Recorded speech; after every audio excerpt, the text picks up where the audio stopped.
Judul khotbah saya hari ini adalah hoki, ya, muka-muka hoki hari ini, amin.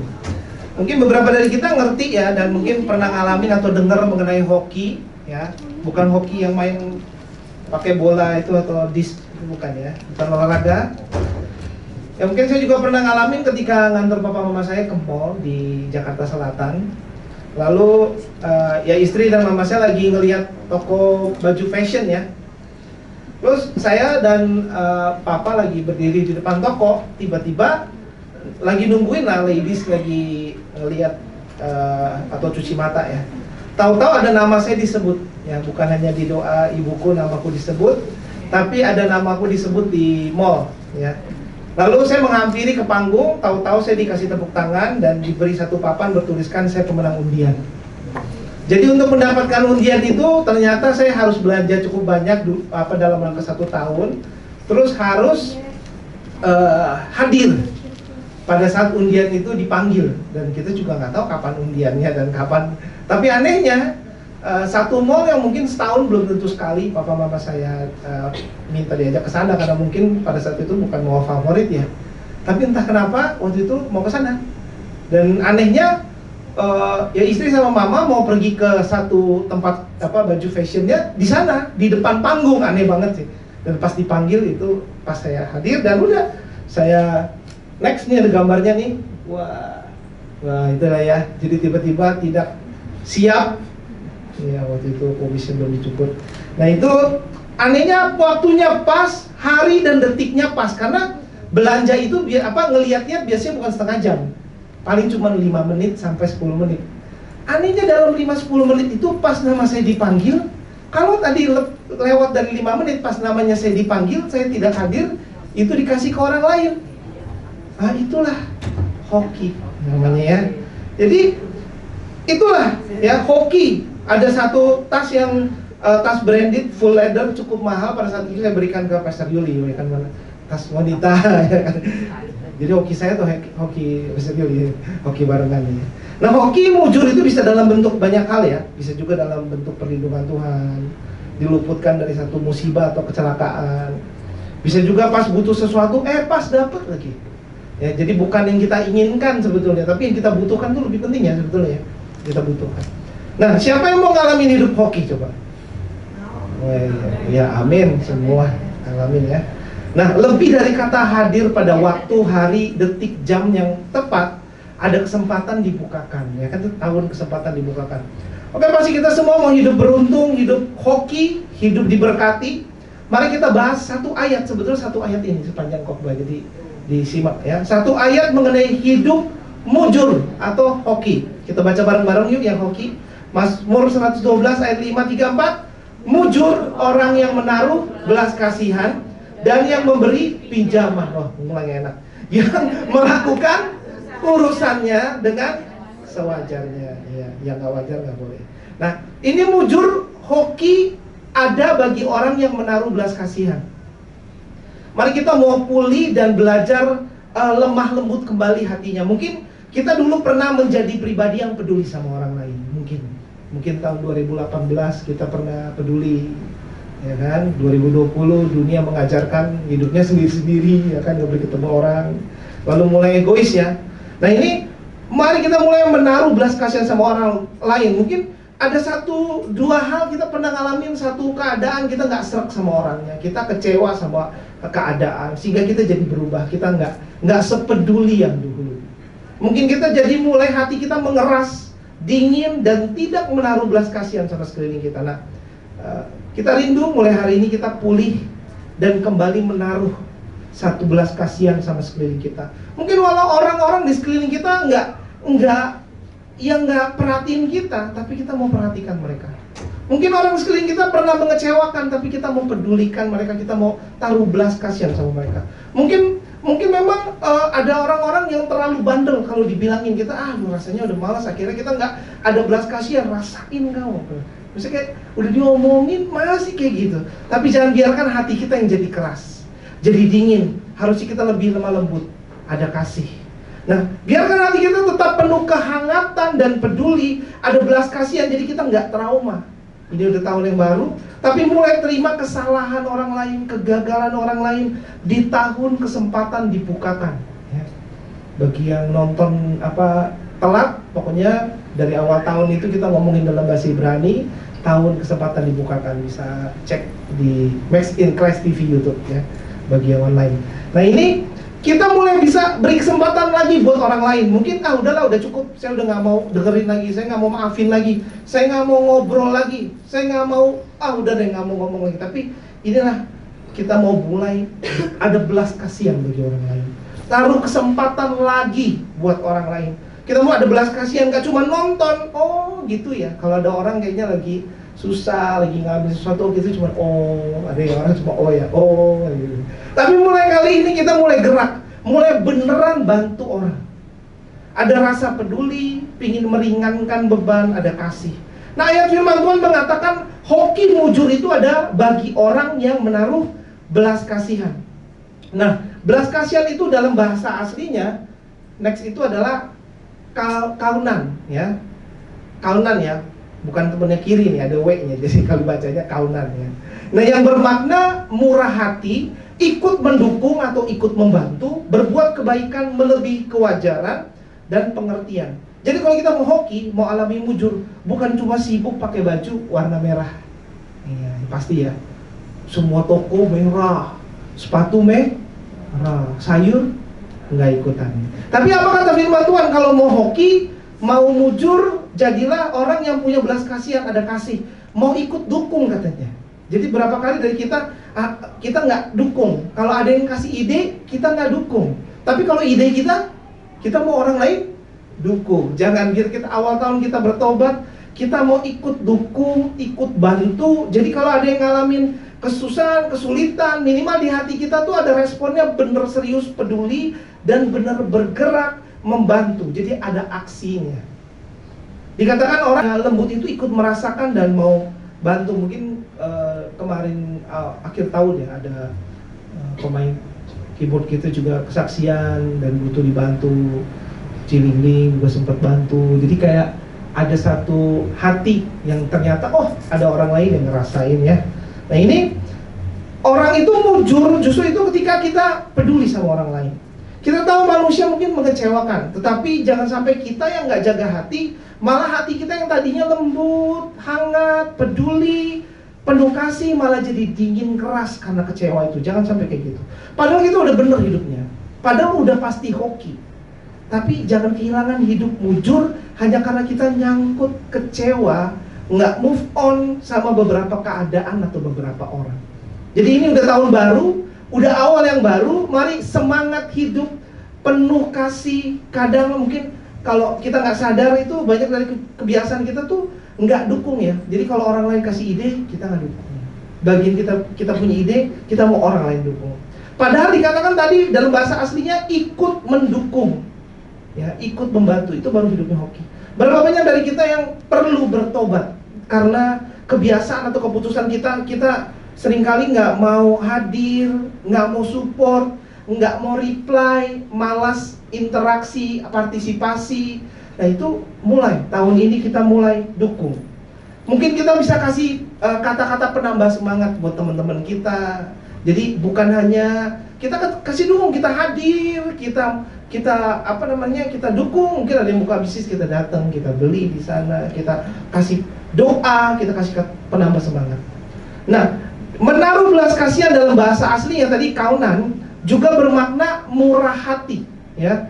Jadi murah hati kalau dalam kamus itu artinya suka memberi, tidak pelit dan suka menolong.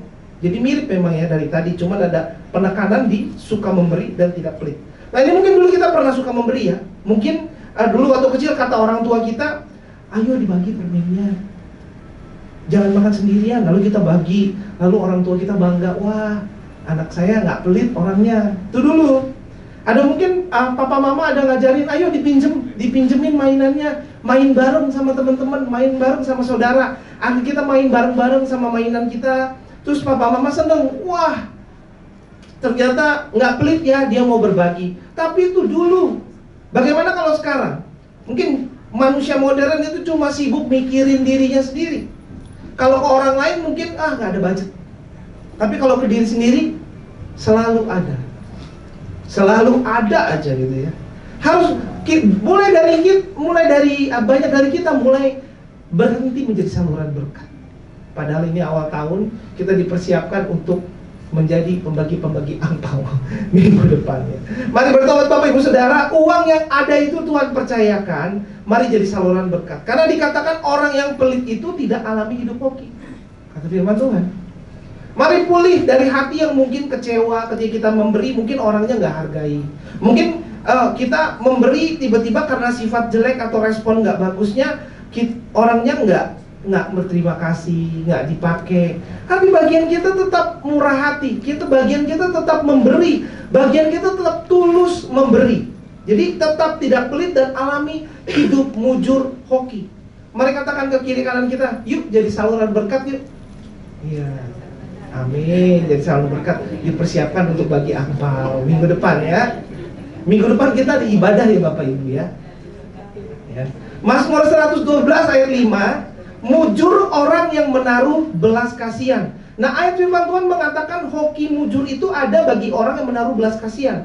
Belas kasihan dalam bahasa aslinya kaunan, yang bermakna juga berbuat kebaikan melebihi kewajaran ya. Jadi kalau mau hoki, mau alami hidup mujur, baik tuh mungkin jangan nanggung ya. Mungkin hal-hal yang standar yang biasa itu harus dilewati. Kalau mungkin THR, gaji, sesuatu yang hal kayak gitu itu peraturan pemerintah, itu wajar.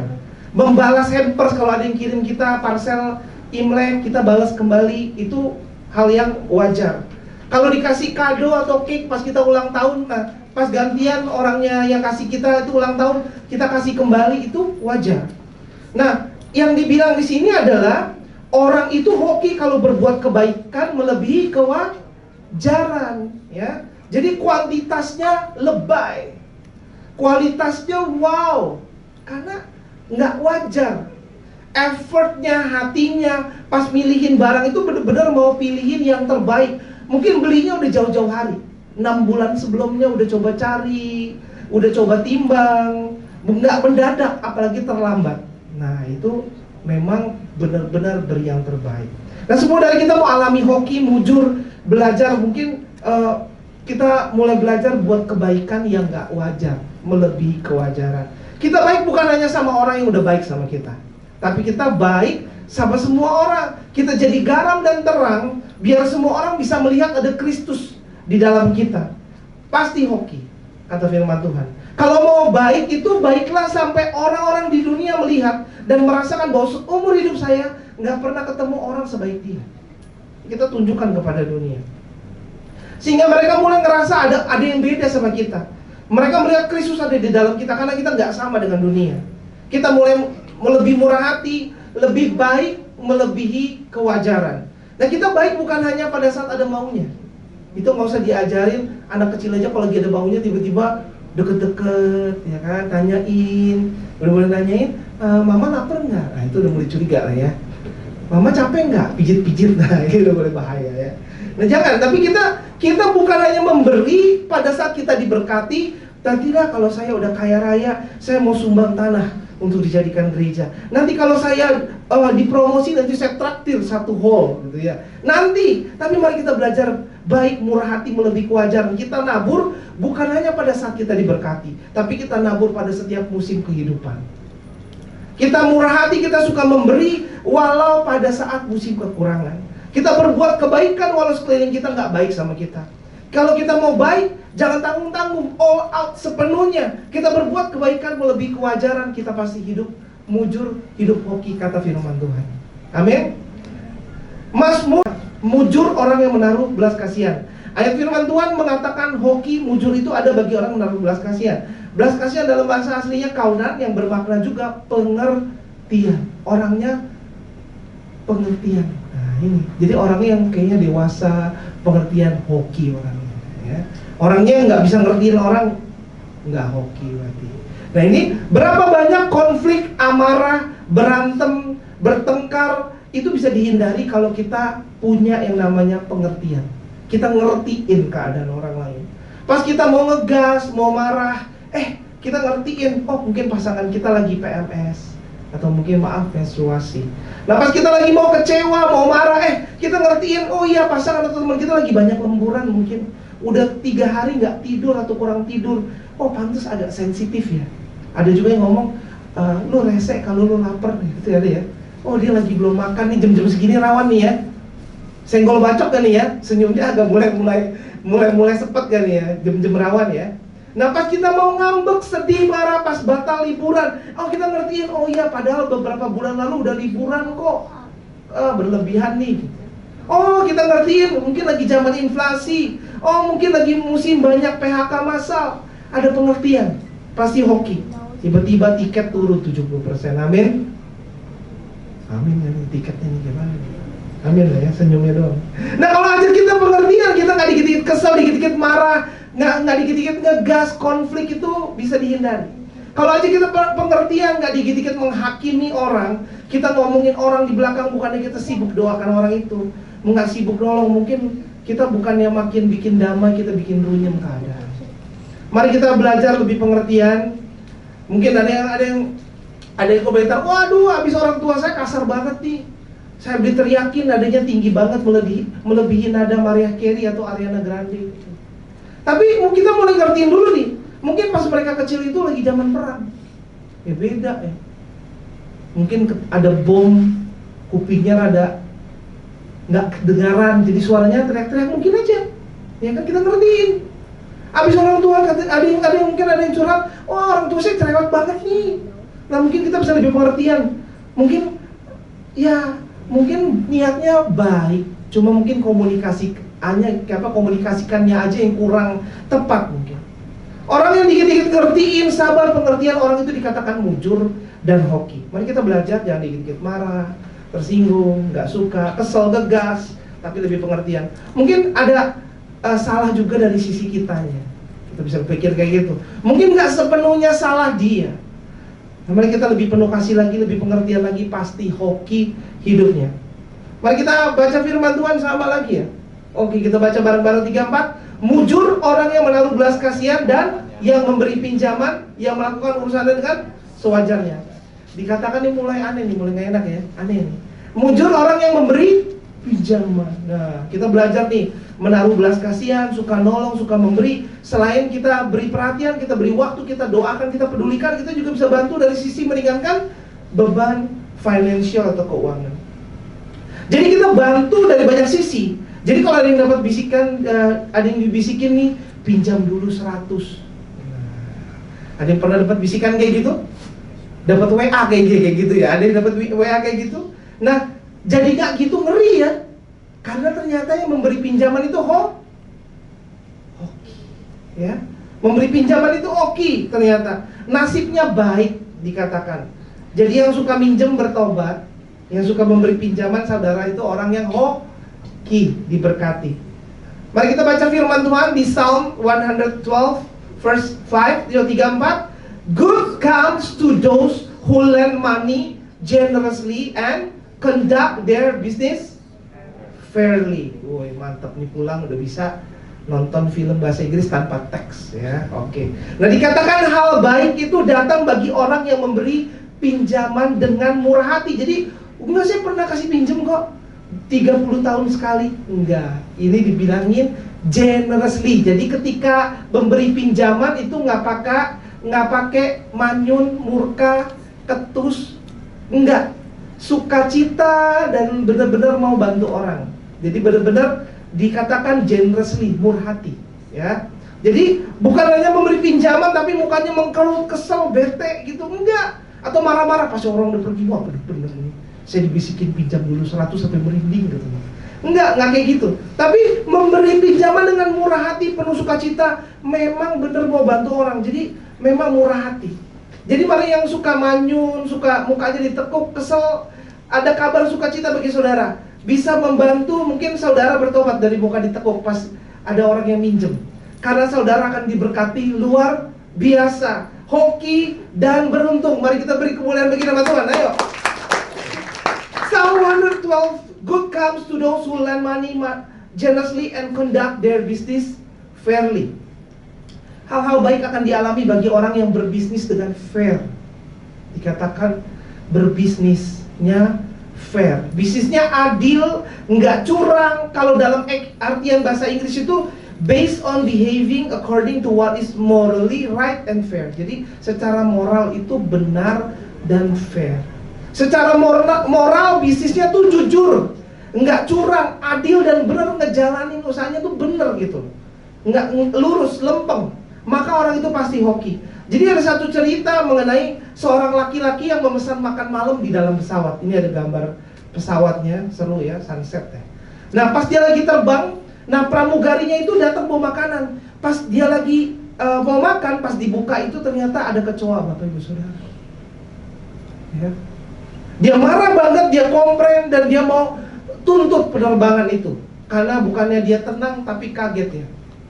Dan terganggu sekali. Dia tulis surat ditujukan kepada direktur perusahaan penerbangan itu. Lalu beberapa hari kemudian ada surat balasan yang diantar secara VIP khusus ke rumah pria itu. Ada tanda tangan Pak Direktur, pakai kop surat. Dan suratnya itu isinya pasti permintaan maaf. Kata-katanya kayak gini, saya langsung mengambil tindakan, kata Pak Direktur. Yang jelas kami tidak lagi mengoperasikan pesawat tersebut. Kami sudah mencopot sebuah kursinya. Kami bongkar semua sarung joknya. Pesawat itu saya jamin tidak akan terbang sampai segala sesuatunya benar-benar bersih dan rapi dan siap. Pramugari yang menyajikan makanan kepada Bapak itu juga sedang kami disiplinkan dan dalam proses PHK, katanya. Ditutup dengan kalimat, dengan hati yang tulus saya berjanji kepada saudara bahwa hal seperti ini tidak akan terulang kembali. Sudilah kiranya Anda tetap menggunakan jasa penerbangan kami. Nah pria itu sangat terkesan nih, kok tapi feeling kok nggak enak, kok gampang banget ya komplain, tapi orang minta maaf kok gampang. Bener, pria itu melihat sesuatu pas halamannya dibalik, ada tulisan. Tanpa sengaja sekretaris direktur itu ngirimin surat aslinya, bukan diproses dulu. Nah ada catatan kaki, bunyinya kirimkan format balasan yang biasa kita pakai untuk nanganin masalah kecoa. Kirimin aja surat yang sama, biar adem orangnya. Tapi kecoanya nggak diurusin. Nah seringkali kita bisnis mungkin nggak fair. Kita bisnis itu nggak serius, nggak jujur, curang. Harusnya ada biaya maintenance, kita nggak ada biaya maintenance. Harusnya ada orang yang mungkin digaji untuk bersih-bersih lebih khusus. Karena mungkin pramugari kan sibuk servis. Tapi ini khusus membersihkan lebih seksama, nggak ada. Nggak ada budget untuk maintenance, nggak ada budget untuk apa ini. Jadinya berantakan, kita nggak jujur, kita nggak bener bisnisnya, kita nggak tanggung jawab, kita nggak ada kerja keras sampai berbuah hasil. Nah kita jangan main jalan pintas, jangan curang. Dalam konteks kecoa, ayo sisihkan budget maintenance, jaga kebersihan, jangan malas bersih-bersih. Luangkan waktu, dana, dan tenaga untuk bersihkan segala sesuatu supaya bener, ada kualitasnya, ada pelayanannya bagus. Jangan cuma harga, kalau bisnis maunya harganya dinaikkan tapi tiap tahun biar untung, tapi kita nggak mau lakukan bagian kita sebagai perusahaan. Dikatakan, mari kita baca firman Tuhan, Mazmur 112 ayat 5, 3-4, mujurlah orang yang murah hati dan suka meminjamkan serta jujur dalam segala urusan. Jujur dalam segala urusan dalam bahasa aslinya adalah mispaut, yang bermakna jujur, fair, adil, gak curang, atau mungkin yang kita familiar dengan Imlek adalah cengli. Ya. Jadi kalau orangnya cengli, pasti diberkati, pasti hoki. Kalau jalanin bisnisnya cengli, pasti diberkati. Jujur dalam segala urusan, jadi bukan hanya dalam dunia usaha atau bisnis saja, tapi dalam segala urusan. Jadi bukan hanya bisnis saja yang rapi, bukan pelayanan aja yang rapi, tapi kita harus jujur, fair, adil, gak curang atau cengli dalam kehidupan sehari-hari. Ketika kita berteman, ketika kita bawa diri dalam keluarga besar, saya minta Ferry untuk mainkan dengan lembut. Nah kita harus cengli orangnya, jadi jangan gak fair. Jangan maunya mikirin diri sendiri, tapi malah ngerugiin orang lain, itu gak cengli. Cengli itu kalau di kamus, ya kalau gak kebayangan, oh cengli ini temennya mie goreng dan xiao long pao nih ya. Enggak, nih cengli ini kalau di kamus itu artinya sudah semestinya, masuk akal, tahu diri, tahu aturan, tidak merugikan orang lain demi mengejar cuan. Bahasa kalau dicari di internet itu, kamus itu katanya gitu, tidak merugikan orang lain demi mengejar cuan. Cuan ya bingung lagi, cuan adalah yang Nah, kelar-kelar ya. Nah, karena kita sembah adalah Tuhan Yesus, bukan Mamon. Jadi kita bukan sibuk mengejar cuan, tapi kita sibuk hidup berkenan di hadapan Tuhan, bahkan dalam berbisnis, dan kita yakin terima berkat dari Tuhan. Arahnya beda. Malah kita hidup cengli, jangan nggak tahu diuntung, cengli. Jangan udah dikasih kesempatan, orang udah baik sama kita, malah kita jahat, ninggalin, rusakin, nggak tahu diuntung. Tapi mari balas kebaikan orang, tahu diuntung. Bahkan di atas tadi kita belajar bahwa berbuat kebaikan melebihi kewajaran. Jadi bukan hanya cengli. Kalau cengli itu sudah semestinya. Kalau berbuat kebaikan melebihi kewajaran, itu di atas itu.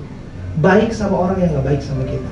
Bukan hanya cengli, tapi kita memberi itu berbuat baik melebihi batas kewajaran. Berinya nggak tanggung-tanggung, pasti hidup hoki, mujur, untung, diberkati. Cengli artinya fair, tahu aturan, tahu diri, dan nggak ngerugiin orang lain.